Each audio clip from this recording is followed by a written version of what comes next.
Всем здравствуйте! Меня зовут Татьяна, и я рада приветствовать всех, кто заглянул сегодня ко мне в гости. Не так давно я показывала видео о своем вязаном костюме. И в первой части я рассказывала только о юбке. Юбке, связанной простым мелким жаккардом. Конечно, вариантов для верха юбки достаточно немало. Можно связать жакет, можно связать свитер, можно связать джемпер, можно связать какую-то кофточку. Впоследствии у меня будет еще одно изделие для этой юбки. Но так как юбка не черного цвета, естественно, она предполагает, определенно притягивает к себе какой-то цвет, чтобы верх был именно сочетался с низом. У меня в юбке два цвета. Это васильковый цвет и голубой. Поэтому изначально я решила, что верх у меня будет голубого цвета.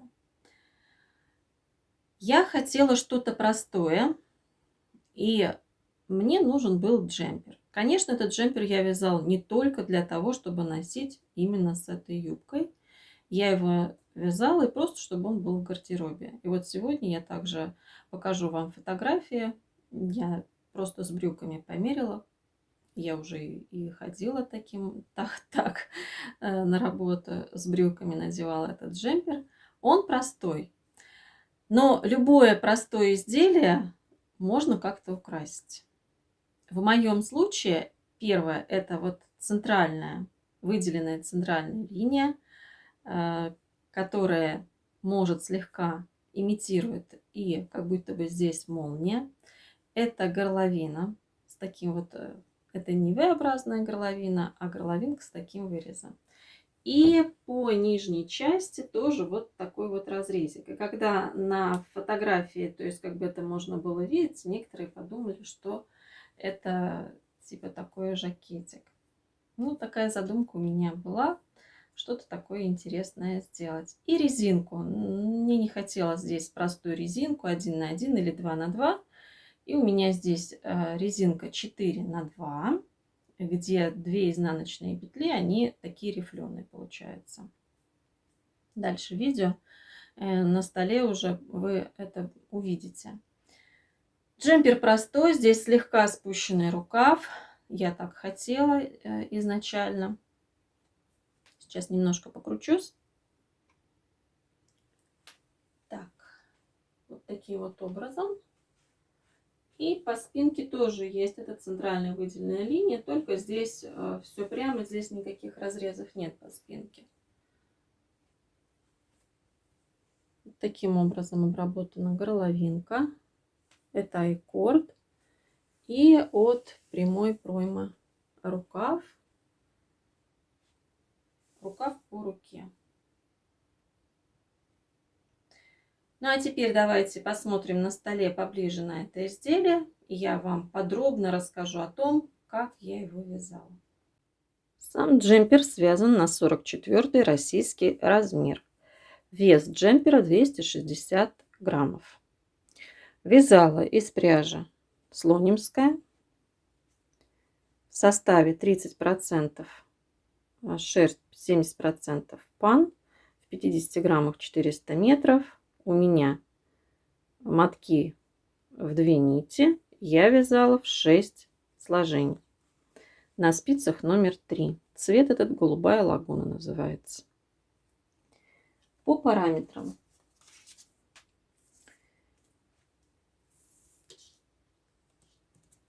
От плеча 52 сантиметра. В полуобхвате сейчас скажу сколько. В полуобхвате 42. Плечо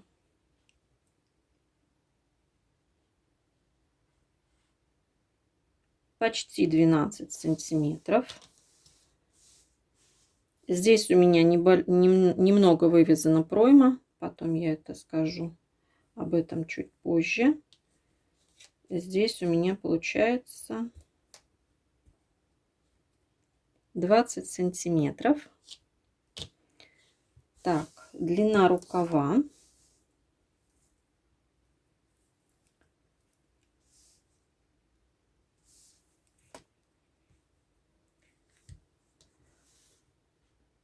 49 сантиметров. По ширине рукав у меня убавлялся. Значит, внизу у меня получается в полуобхвате 9 сантиметров, а вверху получается в полуобхвате 17 сантиметров.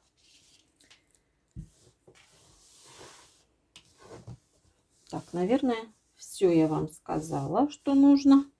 Ну а теперь более подробно о том, как я вязала данное изделие.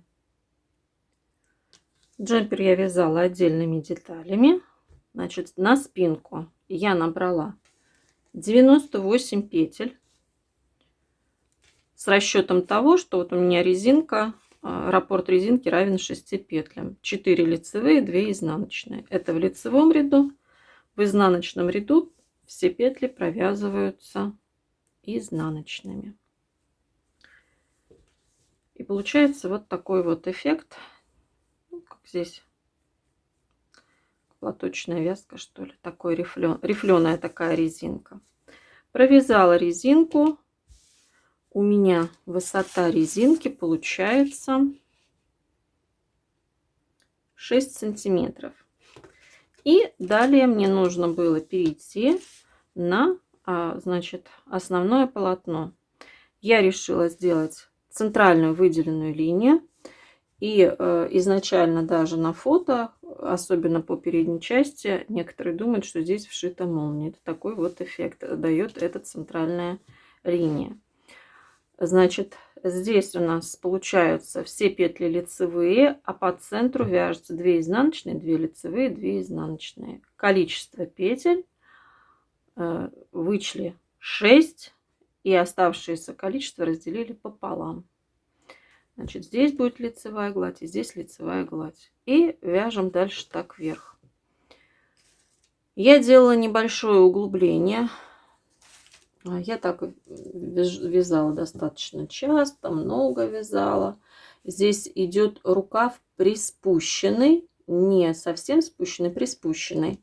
И вот небольшое закругление на пройму не дает, ну, так скажем, более хорошо сидит рукав на руке.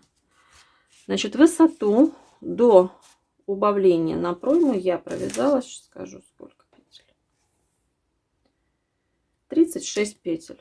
36 петель провязала. И далее я закрыла с обеих сторон по 5 петель. И далее в каждом следующем ряду еще по, значит, после кромочной закрывала еще 2 раза. Значит, в итоге получается, закрыла 7 и здесь 7. Всего 14 петель. Получилось здесь у меня 84 петли. И далее я вывязывала прямо до того места, пока мне не нужно было делать формирование на пройму. Ой, извините, на горловину. Небольшие углубления на горловину по спинке я в таких изделиях тоже делаю. Разделила я таким образом.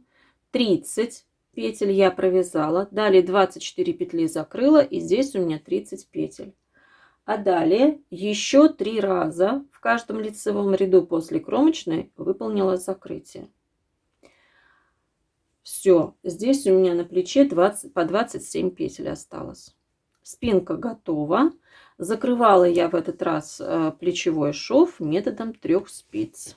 Очень такой ровненький, аккуратненький шов получается с изнанки.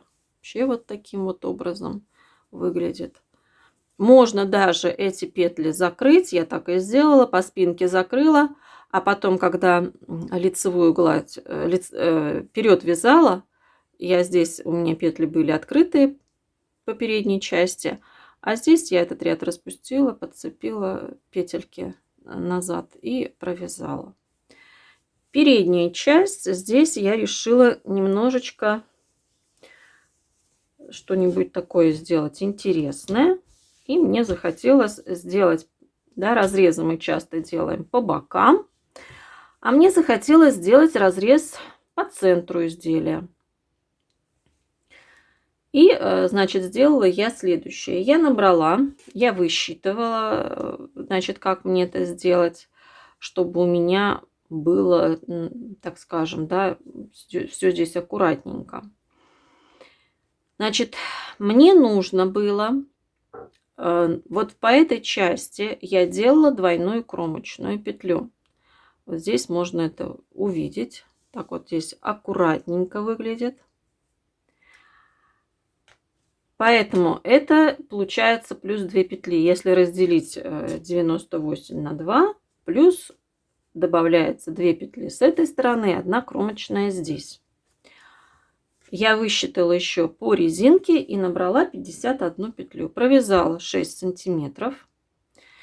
И затем на эти же спицы набрала еще 51 петлю и провязала эту часть. Затем стала соединять эти петельки вместе. И здесь я вот в какой-то части здесь я делала закрытие, чтобы у меня было ровно 100 петель. Я закрывала здесь петельки даже незаметно. Когда провязывала, уже стала соединять. Да, вот здесь видно. Вот 2 петли вместе и здесь 2 петли вместе. Вот эти вот крайние я провязывала вместе. И у меня по передней части 100 петель. По спинке 98, по передней части 100. Больше я не стала закрывать. И у меня получилось вот на этих кромочных, которые здесь были двойные кромочные, вот здесь как раз и получилось 2 лицевые петли центральные. То есть все то же самое. Здесь лицевая гладь по краям и центральная выделенная линия. Все, дальше то же самое, как и по спинке. Провязываем 36 сантиметров, делаем углубление, но здесь я закрывала, да, 5, 5 и не 2, а 3 раза, чтобы у меня также сравнять здесь, значит, немножечко, потому что у меня же петель больше оказалось по передней части, поэтому я 3 раза закрыла. А дальше думаю, раз у меня по центру разрез внизу, сделаю я и небольшой разрез по передней части. Разделила я, значит, у меня 41 петля здесь, 41 петля здесь получилось. Здесь, значит, по центру, когда я стала разделять, я закрыла 3 петельки вот здесь вот по центру. У меня и получилось по 41 петле. Дальше я уже вязала прямо, ничего не закрывала. 3 петли закрыла и стала вязать правую половинку. Провязала вверх какую-то часть. Давайте скажу по сантиметрам, сколько это.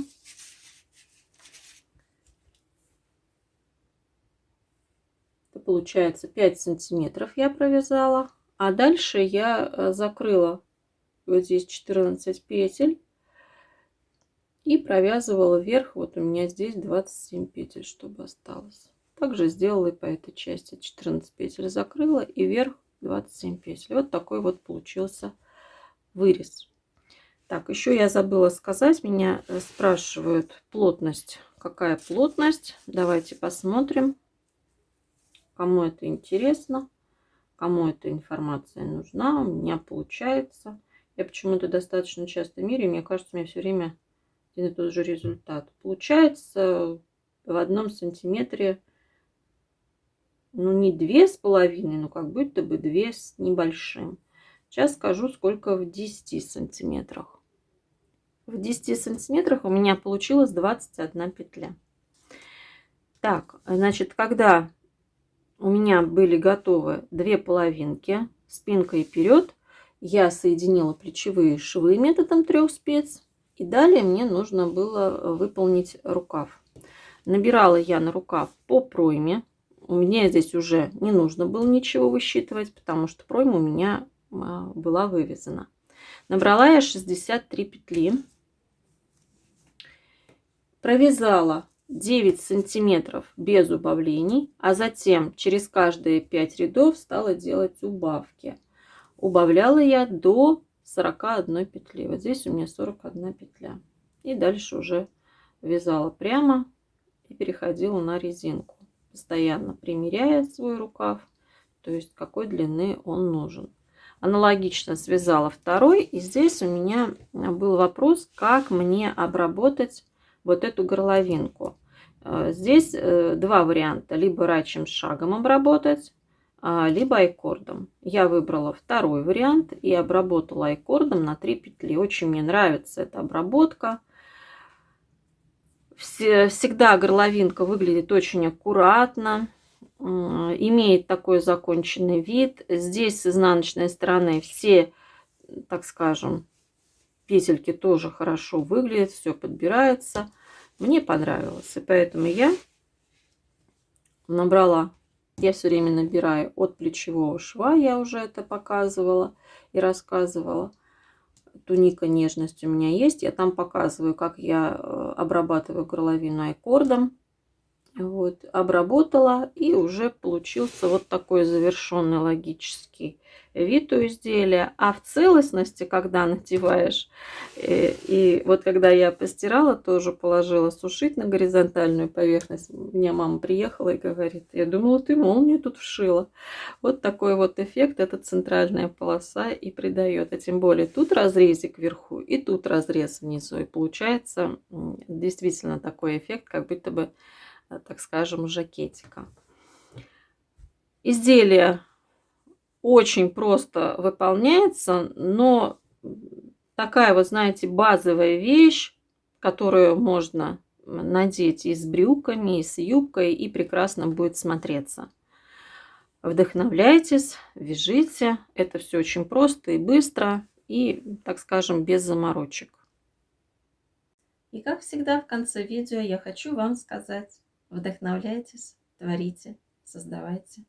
Будьте неповторимы. Ну а я с вами прощаюсь совсем ненадолго. До новых встреч. Пока-пока.